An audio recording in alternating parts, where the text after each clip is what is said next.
What's up, guys? Welcome back to the channel for another video. We're taking a look at S.T.A.L.K.E.R 2 Heart of Chernobyl here on the Ally X, and I've been testing this on all the handhelds, really, including the Steam Deck and Legion Go and all that, and it's been really rough, and it's had its performance issues on regular 4060 Ti PCs I have here and stuff also, and I wasn't expecting it to be fantastic, but seeing that we've had some pretty fantastic AAA games run really good on these handhelds this year, I was a little bit hopeful. But anyways, let's go ahead and get into it here. Now, we do have controller support issues, especially with the Steam version on these handhelds, so be aware. I've had some issues with the controls not working and then working again, having to plug in an Xbox controller and that type of thing. You're also going to be compiling shaders every time you launch the game, at least at time of launch here, which after the initial time still takes 3 to 5 minutes.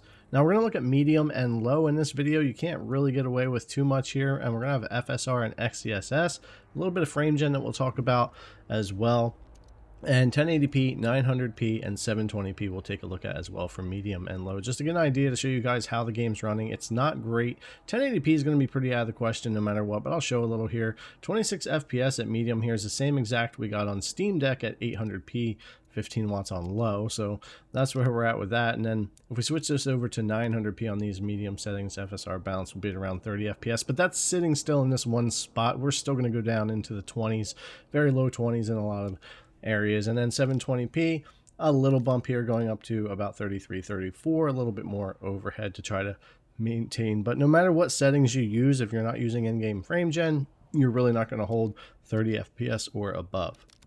Taking a quick look at native AA, of course it's the cleanest image, but at 720p you're getting the same as you were getting with balanced FSR on 1080p, and it's not going to hold up very well either. It's unfortunate that no matter what we do really with the settings and with FSR, XeSS, and all that, we really can't pull much out of the game.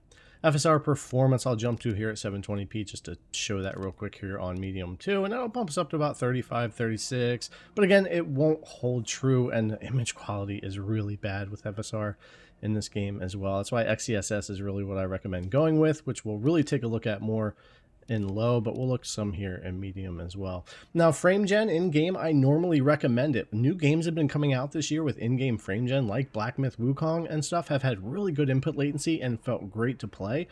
I can't necessarily say that here with this game, unfortunately, with S.T.A.L.K.E.R 2. 720p, 900p, about an 8 FPS difference there, but it's the movement, it's the input latency for me, and I've talked to a couple of people that this wasn't as much of a problem for them, but I've also confirmed with others that it's pretty rough. So in-game frame gen just isn't the normal thing that I've experienced in other games with this game. It has a lot of input latency, enough to where there's no way I'm going to be able to aim or play the game or do anything with that, which is completely opposite of other games I've tried, like Black Myth Wukong, for example, where I play with in-game frame gen all the time and have fantastic input latency. So this, just for me, I've got to leave it off for now until it's working better for me. It would be a great way to play it. XeSS with in-game frame gen, if the input latency wasn't there, would make this game much, much more playable here on the Ally X.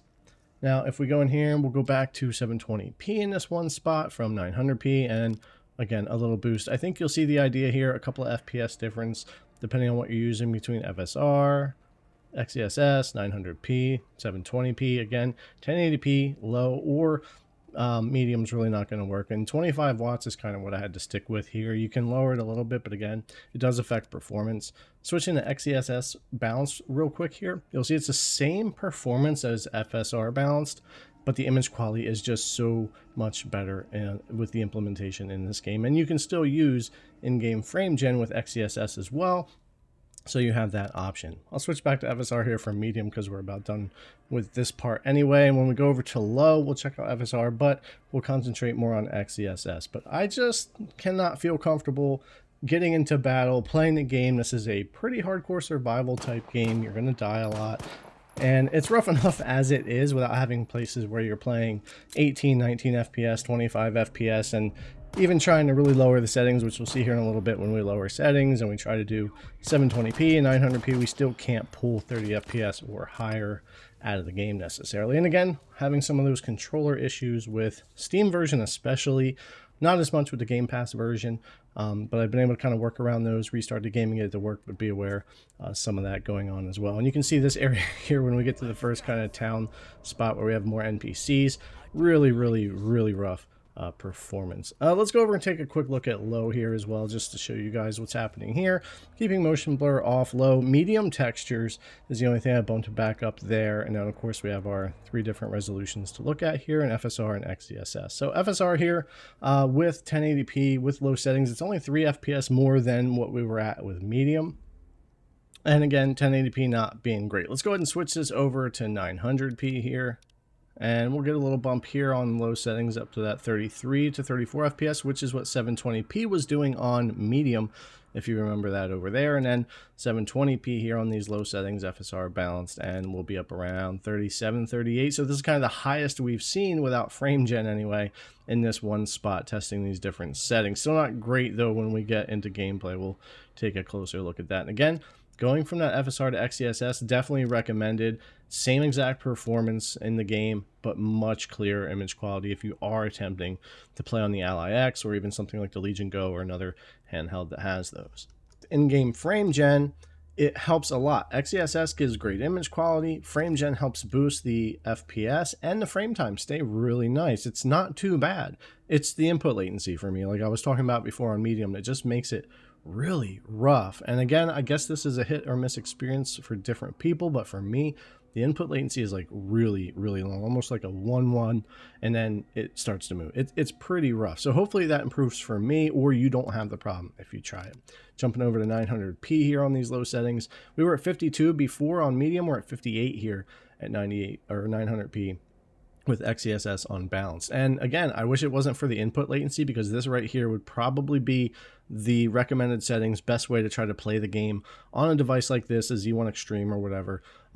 But for me, the input latency's got to improve on that in-game frame gen. Something is up there. Definitely not my typical experience that I've normally had with those. So going to be up to you guys what you really want to mess with there and get into, but that's kind of been my experience. I really would normally show a lot more different areas of gameplay, get into more settings, but honestly, there's just no point in going and showing a lot more of the game. The map is huge. There's going to be a lot of other areas to explore and to get into, and my hunch is that in most areas beyond this initial point that you explore, performance may just get worse. So that's something to keep in mind as well if you're looking at getting into playing this. And streaming it on Xbox Cloud Gaming works pretty well for the most part, but it's not the greatest version either.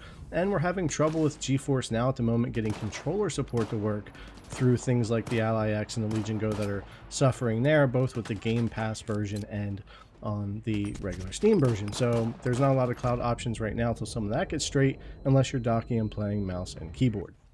And we'll go into the same area we were at on medium before at 900p, and remember that was around 22, 23, dropping in teens from time to time, and it's going to kind of do that here as well. Pretty much the same performance at low here as we had with medium, maybe a little higher.